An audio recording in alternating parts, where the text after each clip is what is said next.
I'm Joshua Bardwell, and you're going to learn something today. At least I hope you learned something. If you're new to the hobby of drone racing or quadcopters or multi-rotors or whatever you want to call it.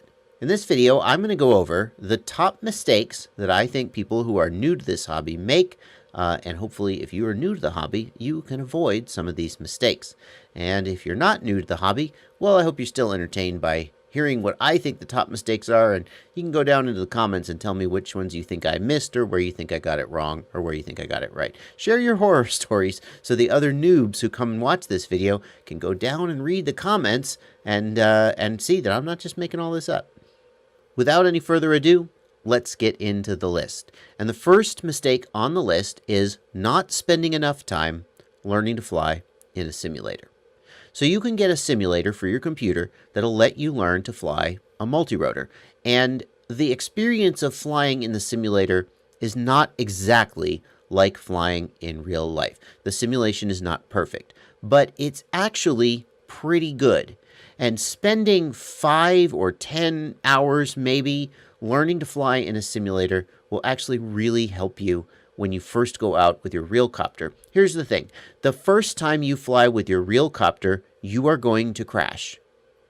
You're not going to fly beautifully and land it wonderfully and everything will go great. That's just not going to happen for 99% of us.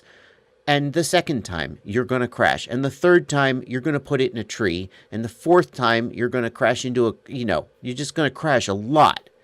And eventually you crash less and less. So get the first 50, 100, 200 crashes out of the way in a computer where you can just hit the reset button and get right back in the air.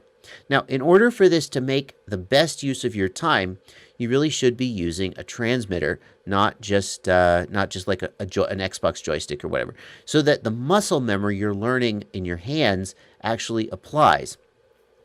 The great thing is that if you know what transmitter you're interested in getting, you can usually get a little adapter like this one, and it plugs into your computer and it lets you use your transmitter that you will actually be using with your quadcopter as a joystick with a simulator. So you're actually having the experience of using your actual transmitter as you fly. I strongly recommend anyone who is new to multi-rotors to spend this time. It is not cool or sexy to be sitting in front of a computer instead of out there with your quadcopter. But if you have scrimped and saved and gotten your first few $100s together to get a quadcopter, there's nothing more heartbreaking than smashing it into the ground and destroying it and not being able to fly it. And that's going to happen. Like Sharpus once said, don't fall in love with your quadcopter. You're going to destroy it. It will happen, and then you'll fix it, and then you'll get back in the air and you'll break it again and fix it, and etc. But you're going to do that a lot more in the beginning. Do it in the simulator. The second mistake on this list that beginners make, flying in auto level. Now, if you want to fly a camera platform like a Phantom or a Mavic or any of those, if you want to fly that kind of copter, then auto level, GPS assisted, all that stuff is perfect. That's what it's for. But if you want to get into racing or freestyle, you're going to be flying in acro mode, not auto level mode. And people ask sometimes on my videos, oh, are you flying in auto level or acro? And I just want to smack myself in the head. Like, no one is flying auto level in any of these awesome racing and freestyle videos. None of them are flying in auto level. Auto level seems like a good thing. Acro seems hard at first, and maybe it has a little bit more of a learning curve than auto level. But here's the thing. Auto level teaches you all kinds of terrible habits, and after you get past the very basic point of trying to learn how to hover, auto level will fight you every step of the way in being able to do good racing and good acro moves. Oh, I know. Someone out there right now is saying, I know a guy and he won a race in auto level. He placed first place in the nationals. Good for him. Doesn't mean it's a good idea for everyone. Okay. So bite the bullet, learn to fly in acro or rate mode. Same thing, different name. Don't learn to fly in auto level mode. It'll be harder at first. That's why you're practicing in the simulator. But then once you get it, it will be so much better. And the thing is, if you learn to fly in auto level mode, it's not like when you decide to fly in rate mode, okay, I'll just pick it up. You've learned so many bad habits from auto level mode that unlearning those habits actually takes you twice as long to learn to fly in acro mode. So just bite the bullet, learn to fly in acro mode. Because certainly I did actually do a lot of work with them. I was friends with them. But The third item on the list is overpaying for your gear at your local hobby shop. Here's what often happens. Someone wants to get into racing, so they go to the local hobby shop and they say, I want a racing drone. And the local hobby shop sells them something, who knows what. They end up paying 2 or 3 times as much as they ought to for inferior gear that they quickly outgrow or break. And then when they go back, they just sell them more stuff. I know there are good local hobby shops out there, and I feel like they absolutely deserve your support. But so many of the ones that I've been in, they don't have what I want.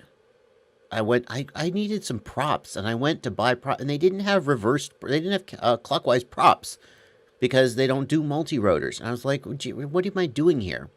Or if they do have something like what you want, it's so overpriced.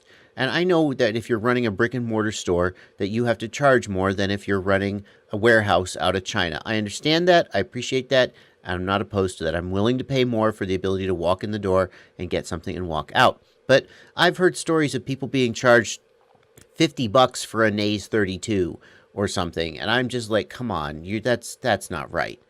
So don't rush out into your local hobby shop and just buy the first thing they plonk down. Chances are that you will do better getting something off the internet. You will get a better product and you will spend less money. And if you think, oh, but I need to support my local hobby shop, well, only if they're a good one, and there aren't many of those left these days. So, mistake number 4, cheaping out. When people ask what it costs to get into drone racing, I say about between $600 and let's say $1,300, depending on how much you want to spend if you've got nothing and you're starting from scratch. And I know you can do it cheaper than $600. Somewhere around $300, it starts to get really questionable. If you're buying absolute bottom of the barrel gear, you're really throwing your money away. You're getting stuff that is not going to last, you're not going to have a good experience flying it, and you're going to end up replacing it. Now, this is a tough one for me because, let's face it, this is an expensive hobby, and I hope that as many people as want to get into it can get into it. So I don't want to say that if you, just because you only have so much money to spend, you can't get into this hobby. I don't want to put down the person who is in it on a shoestring and is still having a great time. But if you have a little bit more to spend, it's probably worth it to go ahead and spend it. And I would say if you're spending $500 or $600 on your first setup, including the copter, the goggles, the transmitter, everything, you're probably doing okay. If you're spending more than that, you may be doing better. You may just be spending more. That's a tough call. But if you're spending less than, as you get down into the $400, $300, I've seen some decent copters in the $200 to $250 range. I've even reviewed some of them. There are some okay copters out there, some actually pretty good copters in that range. So if you were to say $200 for the copter, $100 for some kind of head play goggles or something like that, and another $50 or $100 for a transmitter of some kind, now you're in the range of $200 to $400. If you're spending much less than that, you might ought to think about spending a little more than that. Mistake number 5, rushing. Going too fast. I know this hobby's all about going fast, right? You're so excited to get in the air that you miss things. And the stereotypical example that we see every Christmas, also known as I lost my drone day, is people take off and they don't know how failsafe works on their copter. And then their copter flies away. And we make fun of Phantom users for doing this, right? But racing drone pilots do it too. The copter flies away. So there are some really, this is a complicated hobby, and there's a lot of ways that you can get it wrong. There's a lot of mistakes you can make, and there's things you need to know how to do, and like setting up your failsafe, and a few other things. Okay, this is not the video to go into what they are. The thing is, you're in such a hurry to just freaking get in the air that you don't spend the time in the simulator. You don't set up your failsafe, and you make these other mistakes, and you end up trashing that beautiful new drone that you just bought. Take the time to learn the things that you need to learn, and you'll get in the air and you'll have a much better experience. So then how do you know what those things are? And that brings me to mistake number 6 that I think people make, which is going it alone. I know, you're in the middle of freaking nowhere. You don't know anybody who flies a drone, and because you called me, you reached out to me on the internet for help, desperate because your flight controller wasn't working, your receiver wasn't working. Yes, come to me. I'll do everything I can, but there's only so much I can do as a random guy on the internet. And if you were sitting in the room with me, I could fix it probably in 20 minutes and it'd be done. But trying to troubleshoot over the internet is an exercise in frustration. Here's the thing. There is a flight group near you. Now, for some value of near, I talked to one guy and he was in the middle of freaking nowhere, Texas. And I said, well, why don't you go to San Antonio or go to, I don't know, whatever, Austin, some nearby city. And he said, well, gosh, that's 2 hours away. And I'm like, look, on some Saturday, make a day of it.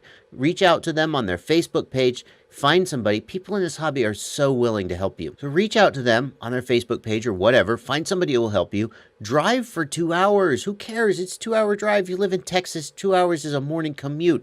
Spend 5 hours, 6 hours out there in somebody's workshop working on your copter and learning, soaking up information, and then drive 2 hours home and you had a great day, right? That's a great way to spend your time. Wherever you live, and if you probably within a couple hours drive of you have a big city with a flight club. And if you can find them, go to Facebook and search for city name FPV or city name drone racing or whatever. Try to find, they're out there. You just got to find them. Facebook is actually a surprisingly good, it's almost better than Google because oftentimes these groups don't have a web page, but they do have a Facebook group. So search for those things. Find the people out there. Don't just think you're stuck alone and having to learn all this. Is too much for most people to learn on their own. You'll be overwhelmed. You'll get frustrated. You'll get tired of it and you'll give up. And that's a shame because it is a great, the dream that you had that made you want to get into this hobby, it's real and you can have it. But there's a whole lot of hurdles to get over, and it's so much easier if you've got somebody to help you steer you through them. Well, there you go. Those are the, how many did I have? 6? The 6 biggest mistakes that I think people make when they get into drone racing. You tell me what you think. Any I missed? Big mistakes? I'm sure I missed some. I didn't think of them. And tell me what you think of mine. If you've got any horror stories or things that happened when you were getting into the hobby, put them down in the comments. Thanks for watching. Happy flying.